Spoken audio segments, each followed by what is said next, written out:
que ele é advogado do ex-ministro da Educação, Milton Ribeiro, e vai comentar um pouco, obviamente, a posição da defesa. Doutor, seja bem-vindo. Boa tarde. Boa tarde, Adalberto. Boa tarde aos ouvintes. Estou aqui à disposição para tentar esclarecer alguma coisa, apesar que eu quero deixar muito claro que, por mais absurdo que pareça essa prisão, o maior absurdo ainda é a defesa, mesmo tendo pedido, até agora não foi disponibilizada a vista do processo e nem ao menos foi disponibilizada ao ex-ministro ou à defesa quais são os motivos, quais são as razões que levaram à decretação dessa prisão. Tá, doutor, então nos permita entender exatamente como tudo aconteceu. Nós há pouco divulgamos as imagens do ex-ministro na casa dele em Santos, onde ele foi preso. Ele entra no carro da Polícia Federal, descaracterizado. Ele foi levado para onde? Ele já foi ouvido na Polícia Federal de Santos ou ainda não houve isso? O senhor falou que entrou com um pedido para justamente ter acesso aos autos, às informações, o porquê, obviamente, da prisão, e o senhor não recebeu até agora. Mas o ministro chegou já a ser ouvido na Polícia Federal de Santos? Não, sobre esses fatos, o ministro já tinha sido ouvido. O que aconteceu hoje? A Polícia Federal, única e tão somente, foi dar cumprimento ao mandado de busca e apreensão e ao mandado de prisão que foi decretado. Ao tomar conhecimento que neste mandado havia uma determinação judicial para que ele fosse transferido até Brasília, para que amanhã fosse realizada uma audiência de custódia, que é uma audiência que o juiz faz para saber se a polícia agiu de forma correta e para saber da integridade física no cumprimento daquela diligência, a defesa postulou ao juiz de Brasília, que foi quem também decretou a prisão, que essa transferência fosse cancelada, porque essa audiência com o ex-ministro poderia ser feita em São Paulo por videoconferência, como de forma comum a gente verifica que a justiça tem praticando. O juiz não acolheu esse pedido e, por conta disso, a Polícia Federal, essas são as imagens, a Polícia Federal deve estar transferindo o ex-ministro para o aeroporto e, nesse momento, ele deve estar até em deslocamento até Brasília para que amanhã seja realizada essa audiência de custódia. Tá, diante do que o senhor está nos contando, doutor, quais são exatamente os próximos passos da defesa? O senhor disse que nesse primeiro pedido não foi acolhido, esse primeiro pedido de que o ministro permanecesse no estado de São Paulo para ser ouvido por videoconferência, não foi acolhido pela Justiça de Brasília. E quais são os próximos passos que o senhor pretende? Eu li um pouco mais cedo que o senhor disse que esta prisão ela não faz sentido porque ela não guarda a relação de contemporaneidade, ou seja, é um fato que está sendo investigado há muito tempo e também não havia nenhuma razão para ser preso preventivamente, porque o ministro não está no cargo nesse momento, não haveria outras informações que, por exemplo, pretendesse deixar o país, ou seja, fugir da justiça. Qual exatamente vai ser a posição da defesa nesse momento? Como eu disse, eu entrei nesse caso hoje e a partir do momento que o ministro me telefona e eu passo a patrocinar a defesa dele, eu pedi que a justiça me desse acesso ao inquérito e principalmente a esta decisão. Mas, independentemente de eu ter conhecimento ou não, como essa é uma investigação sobre supostos fatos que aconteceram há muito tempo, não haveria essa contemporaneidade, que é justamente a relação entre a necessidade da prisão e o tempo. Há um artigo expresso no Código de Processo Penal que diz que nenhuma prisão preventiva pode ser decretada sem essa contemporaneidade. E, neste caso, ela não existe.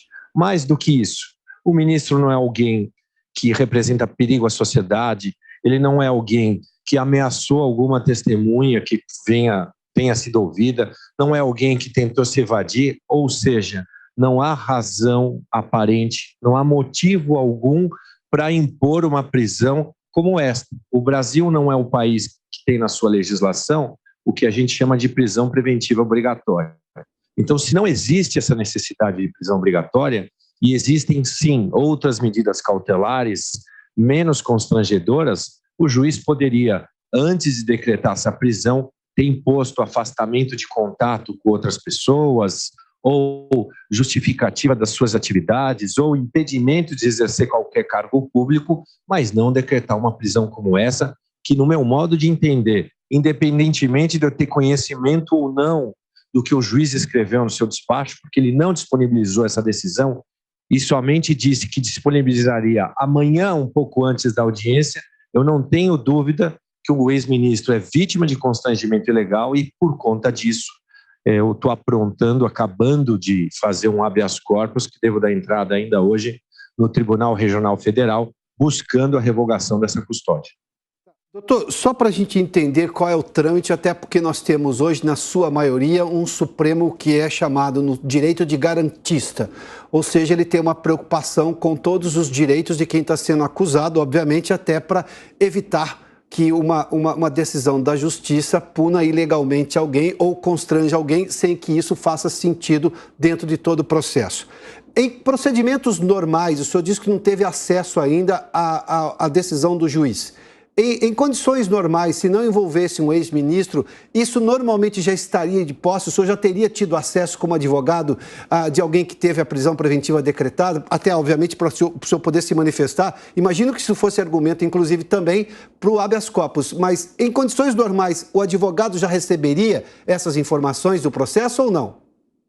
Na verdade, não só o advogado deveria ter acesso, como o próprio acusado, né? A praxe que se vê no dia a dia é que quando o acusado, que é determinada a sua prisão, ele recebe um papel que chama mandado de prisão, e aí ela é temporário e, neste caso, preventiva, há um resumo, geralmente, dos motivos que levaram àquela prisão.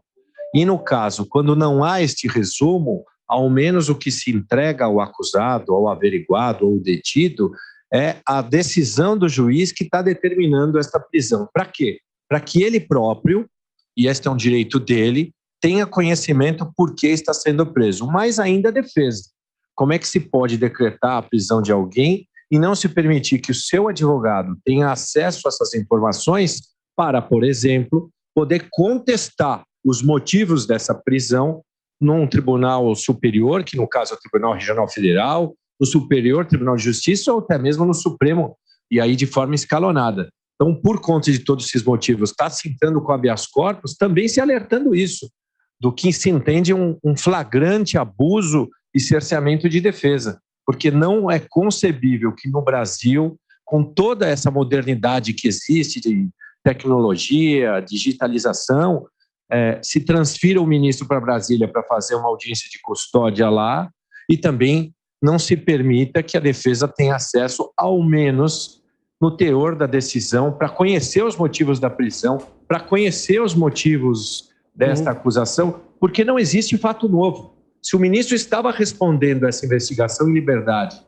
e esta é a regra, que todo acusado, enquanto não julgado de forma imutável, ele tem que ser presumido inocente, se ele estava respondendo essa suposta acusação em liberdade, nunca se cogitou da decretação da sua prisão, por que agora se decretasse a prisão, passado tantos meses, e por que agora decretasse a prisão sem que nada tenha acontecido que pudesse motivar esta mudança do quadro dele de liberdade? Tá. Doutor, dois últimos questionamentos, por gentileza, o senhor que está gentilmente nos atendendo aqui. Eu me lembro de, acho que décadas até, um pouco mais, em que a Polícia Federal, e esse foi tema inclusive há pouco do nosso debate, se a Polícia Federal tinha independência para agir, até porque acabou fazendo a prisão de um ex-ministro do governo, ou seja, do ponto de vista político aliado também, e havia também uma suspeita lá atrás, muitos anos atrás, de que a Polícia Federal cometia alguns atos como espetacularização de prisões. O senhor se lembra do caso, inclusive, envolvendo uma cervejaria, acho que em Itu, e fábrica de refrigerantes aqui no interior de São Paulo. O senhor acha que este pode ter sido um caso tal como, e é muito difícil saber porque o senhor não recebeu as informações do porquê da prisão, ou a polícia tem novidades neste caso que deveriam ter sido comunicadas ao senhor para fazer essa prisão, e aí, claro, o juiz está embasado tecnicamente para determinar a prisão? Primeiro ponto, a polícia sempre teve independência, independente se é a Polícia Federal ou a Polícia Estadual. Eu acho que os delegados, os policiais que exercem as suas funções, eles exercem de forma independente e eles estão lá para apurar a verdade, não para fazer acusações indevidas. Ao menos é isso que eu acredito, que eu tenho que acreditar.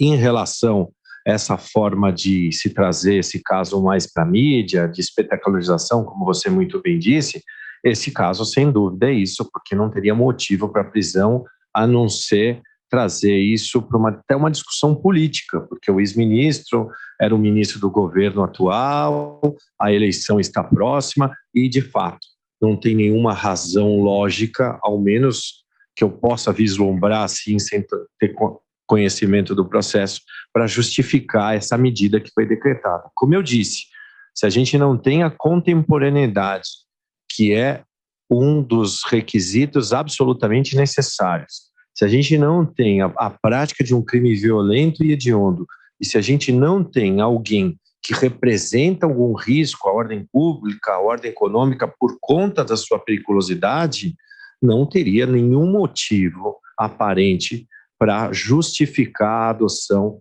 dessa prisão preventiva. Volto a repetir, o ministro estava em liberdade, estava colaborando com as investigações, o ministro já tinha sido ouvido, o ministro já tinha apresentado a sua versão a respeito dos fatos, e independentemente dos fatos que estão sendo ali apurados, a apuração dos fatos e se isso vai se desenrolar num processo criminal ou não é uma coisa.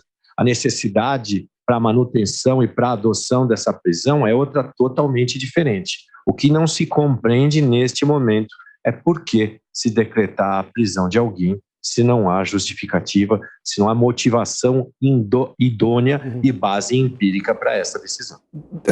Doutor, rapidamente, uma última pergunta. O senhor espera que a segunda instância, o Tribunal Regional Federal, aprecie seu pedido de habeas corpus rapidamente? Qual é a sua expectativa em relação à análise pela segunda instância da Justiça Federal? Eu vou entrar com habeas corpus ainda hoje, né? Eu não tenho a decisão, porque quando você entra com habeas corpus, você tem que falar para o tribunal, olha, aqui está a decisão, é uma decisão ilegal por conta... E aí você coloca seus argumentos. Eu não tenho essa decisão, então eu vou argumentar para o tribunal, dizer justamente isso.